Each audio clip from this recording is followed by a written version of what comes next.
சிவபெருமானின் ருத்ர தாண்டவத்திற்கு பின்னால் இருக்கும் அறிவியல் என்ன தெரியுமா? சிவபெருமானின் முதல் மனைவிதான் இதற்கு காரணமா?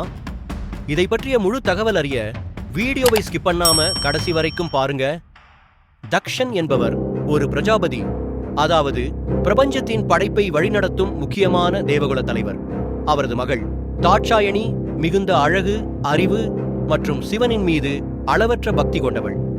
தக்ஷன் தனது மகளை ஒரு சிறந்த உயர்ந்த குடும்பத்திற்குள் மணமுடிக்க வேண்டும் என்று விரும்பினார். அவருடைய பார்வையில் மணமகன் சிறந்த வம்சத்தில் இருக்க வேண்டும், யாக வேத மரியாதைகளை அனுசரிப்பவன் ஆக இருக்க வேண்டும், ஒரு அரசன் அல்லது மகா முனிவராக இருக்க வேண்டும்.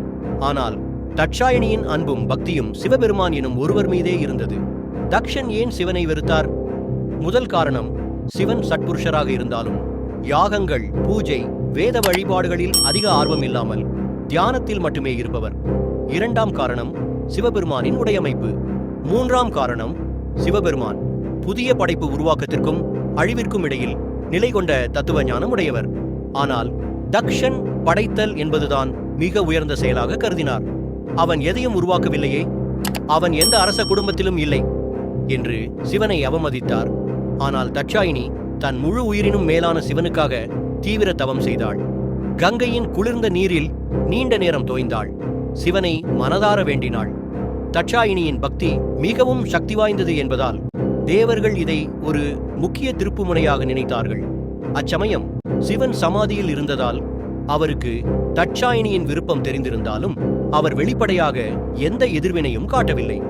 ஆனால் தேவர்கள், முனிவர்கள், விஷ்ணு, பிரம்மா போன்ற சக்தி வாய்ந்த தெய்வங்கள் அனைவரும் சிவனை வேண்டினர். தட்சாயினி உங்களைத்தான் விரும்புகிறாள், அவளது பக்தி பரிசுத்தமானது, நீங்கள் அவளுக்காக வர வேண்டும், அவளை மனம் செய்து கொள்ள வேண்டும் என்று சிவனிடம் வேண்டினர். பின் இருவரும் மனம் செய்து கொண்டனர். இந்த நிகழ்வால் தக்ஷன் மிகவும் கோபமடைந்தார். சிவனை நான் அவமதிக்க வேண்டும், அவருக்காக நான் எந்த மரியாதையும் காட்ட முடியாது என்று எண்ணி ஒரு நாள் யாகம் ஒன்றிற்கு ஏற்பாடு செய்தார். அந்த யாகத்திற்கு சிவனை தவிர எல்லா தேவர்களும் முனிவர்களும் அழைக்கப்பட்டனர். என் கணவரை ஏன் அழைக்கவில்லை என்று தட்சாயினி கேட்டாள். அவனுக்கு எந்த மதிப்பும் இல்லை, அவன் கிராமத்து கிராமியன், அவன் யாகத்திற்கு யோக்கியமானவன் இல்லை என்று தக்ஷன் கூறினான். ஆத்திரமடைந்த தட்சாயினி, இந்த உடல், உயிர் அனைத்துமே சிவனுக்குரியது, இவ்வளவு அவமானத்திற்கு பிறகும் என் உடலை நான் இந்த உலகில் வைத்திருக்க முடியாது என்று எண்ணிக்கொண்டு யாக கொண்டாட்டம் நடந்து கொண்டிருந்த வேளையில் அவள் யாக குண்டத்திற்குள் தன்னை வீசினாள். தீ அவளின் உடலை சூழ்ந்து எரிக்கத் தொடங்கியது. அக்கணத்தில் சிவனின் மூன்றாவது கண் நெருப்பாய் எரிந்தது. அவளின் உடலை தூக்கிக் கொண்டு பிரபஞ்சம் முழுவதும் பிதற்றினார். அதனால் உலகம் முழுவதும் நிலநடுக்கம், புயல், வெள்ளம் என அனைத்தும் ஏற்பட்டன. உச்சக்கட்ட கோபத்தில் சிவன் ருத்ர தாண்டவம் ஆடத் தொடங்கினார். பிரபஞ்சம் கொஞ்சம் கொஞ்சமாக அழிந்து கொண்டிருந்தது. இப்படி இருந்தால் உலகமே அழிந்துவிடும். சிவனின் கோபம் தணிய வேண்டும் என்று விஷ்ணு எண்ணினார். அவர் சுதர்சன சக்கரத்தால் அவளின் உடலை பல துண்டுகளாக வெட்டி உலகின் பல இடங்களில் வீசினார். ஒவ்வொரு இடமும் சக்தி பீடமாக மாறியது.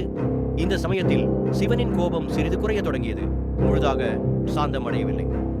சக்தி தட்சாயினியாக உடலை விட்டு பிரிந்தாலும் பார்வதியாக பிறந்து சிவனை மீண்டும் தேட வேண்டும் என்பதே பிரபஞ்ச விதியாக இருந்தது. சக்தி மலைமகளாக ஹிமவான் ராஜாவின் மகளாக மீண்டும் பிறந்தார். அவரின் மிக கடுமையான தவத்தால் சிவனே வந்து அவரை மணந்து கொண்டார். அப்போதுதான் சிவன் முழுமையாக சாந்தமடைந்தார். சக்தி சிவனை மீண்டும் சேர்ந்ததால் பிரபஞ்சம் மீண்டும் சமநிலை பெற்றது.